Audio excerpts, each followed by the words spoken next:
اللهم صل على محمد وآل محمد. أعوذ بالله من الشيطان الرجيم. بسم الله الرحمن الرحيم. En el nombre de Dios el Clemente, el Misericordioso, la paz de Dios sea con todos sus profetas, desde Adán hasta Muhammad, salawatullah wa salamu alayhim ajma'in. En esta lección vamos a hablar de cómo hace el creyente o el musulmán para conocer la ley. Nosotros dijimos varias veces que la ley nos llega a través de la revelación en primera instancia, que es lo que hoy conocemos como Corán, y el profeta también a través de su propia tradición establece muchas de las cuestiones que están relacionadas a los detalles de la ley, o leyes que le fueron reveladas de alguna manera. Él las enseña a través de la práctica. Por ejemplo, con respecto al rezo, si bien el Corán explica la obligación y la responsabilidad que tiene el creyente frente al rezo, la forma de rezar no está explicada en el Corán. Por lo tanto, viene el profeta y reza de la manera que Dios le ha enseñado. Luego le dice a la gente, Sallu kama ra'aytumuni usalli. Ustedes recen como me han visto rezar a mí. Entonces la ley está establecida entre lo que aparece claramente en el Corán y sobre la tradición profética, la sunna profética. Sin embargo, como nosotros no vivimos en la época del profeta y no tenemos la capacidad de preguntarle o ver, en esta distancia temporal que se dio entre la revelación del Corán y la tradición profética en nuestros días, los sabios de todos los tiempos estuvieron estudiando constantemente la ley como para poder extraer dichas leyes de las fuentes. Ahora, ¿de qué forma nosotros como creyentes, que no somos sabios, por ejemplo, podemos tener conocimiento de lo que está permitido y lo que está prohibido? Acá vienen tres formas específicas que se establecen como las únicas tres formas de poder conocer la ley. La primera es al-ijtihad, lo que se conoce como el ijtihad. Dice, وَهُوَ اسْتِنْبَاطُ الْحُكْمُ الشَّرْعِي مِنَ الْقُرْآنِ وَالسُّنَّةِ النَّبَوِيَّةِ. Dice, el ijtihad, ¿qué significa? Significa extraer la ley o este juicio legal del Corán o la tradición profética o gairisma, o cualquiera de las fuentes de la ley. Min masadir al-tashri' al-muqarrara, basados en las fuentes, como bien dijimos, así como el Corán es una fuente, la tradición es una fuente. Sobre eso viene un sabio, un estudioso de la ley que durante muchísimos años, que quizás si uno ahora va a hablar del mujtahid, o sea, esta persona que tiene ijtihad, está hablando de una persona que quizás estudió 30 años o 40 años y estuvo dedicado al estudio del Corán y de la tradición profética, de tal modo que ha logrado llegar a un grado de conocimiento en donde tiene la capacidad él mismo de poder extraer o de interpretar el Corán y la Sunna o la tradición profética y extraer de ellos las leyes. Porque en el Corán no están explícitas las leyes como diciendo, bueno, norma número 1, norma número 2, como puede darse en una constitución normal o por ejemplo en las leyes. Entonces viene el sabio, extrae la ley y luego él hace lo que podríamos llamar la constitución de los musulmanes o digamos estos libros de jurisprudencia en donde están detalladas una a una estas leyes.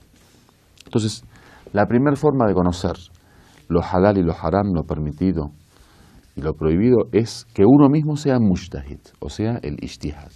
O sea, que uno mismo sea un sabio, un estudioso, un doctor en la ley, un jurisconsulto, que tenga la capacidad de poder, a través del acceso directo a las fuentes de la legislación, extraer las leyes y luego, según su interpretación, establecerlas en un libro.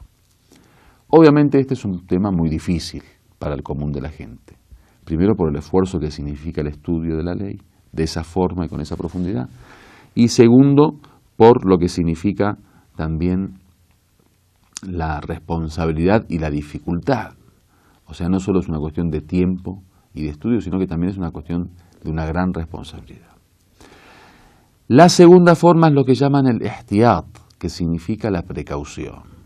que dice وَهُوَ مُرَاعَاتُ كُلَّ الْاحْتِمَالَاتِ الْفِقْهِيَّةِ لِلْمَوْرِدِ. Dice, es tomar en cuenta todas las diversas posibilidades sobre ese caso. مِمَّا يَحْتَمِلْ وُجُوبُهُ مُرَاعَاتُ. Sobre aquello que uno piensa que es obligatorio cumplir, digamos. El ihtiyat tampoco es una cuestión fácil. El ihtiyat es, por ejemplo, que uno diga, bueno, tal cosa, supongamos, yo no sé si es obligatoria o es preferible, o yo no sé si es halal o si es haram, si está permitida o si es desaconsejable o si está prohibida.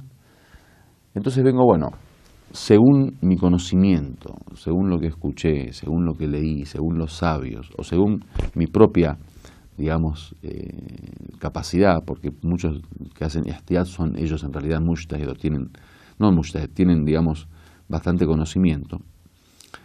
Entonces dice, bueno, esto o es, por ejemplo, obligatorio, supongamos, o es mustahab.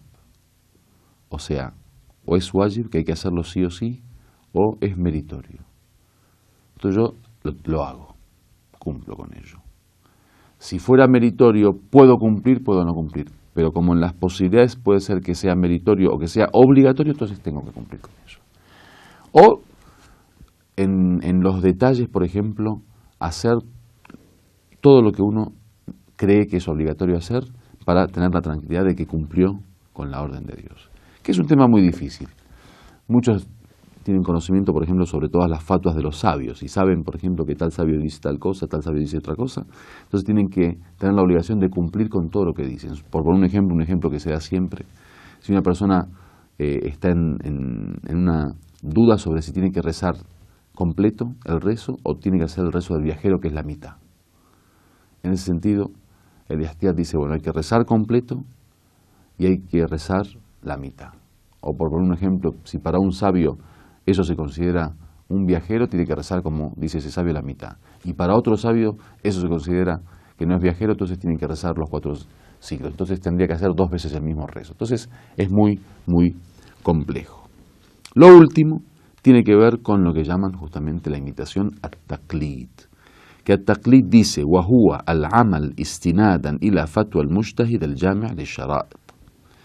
Dice, imitar significa actuar basado en la sentencia o la ley, el juicio del mujtahid, de este sabio, que cumple con todas las condiciones de aquel que puede ser imitado. Dice, وَهَذَا الطَّرِيقُ هُوَ الَّذِي يَتَّبِعُهُ أَكْثَرُ الْمُكَلِّفِينَ لِمَعْرِفَةِ الْحُكْمِ الشَّرْعِي. Dice, este es el camino que la gran mayoría de los hombres responsables, de los creyentes, de los musulmanes, de los obedientes, determina, es decir, elige. Por ejemplo, todos los musulmanes que no son sabios y que no tienen la capacidad de extraer las leyes, como nosotros, somos muqallidín, somos imitadores, o sea, desarrollamos nuestra conducta basada en la ley que otro extrajo a través de las fuentes del Islam. O sea, los sabios que ahora, por ejemplo, hay varios sabios en el mundo islámico, que cada uno tiene su propio libro de leyes, basado obviamente en su interpretación de las fuentes, y bajo eso establece él su imitación. Entonces cada creyente elige al sabio, que después vamos a hablar las condiciones del sabio, después vamos a hablar las condiciones de la imitación, a qué sabio hay que imitar, que tiene que ver con el más sabio, y según eso uno entonces está tranquilo, ya se despoja de su propia responsabilidad ante la ley. Ya alguien la interpretó o interpretó las fuentes por él y ya estableció las leyes de una forma ordenada. Yo simplemente agarro el libro, aprendo las leyes y las cumplo. Walhamdulillahi Rabbil Alamin.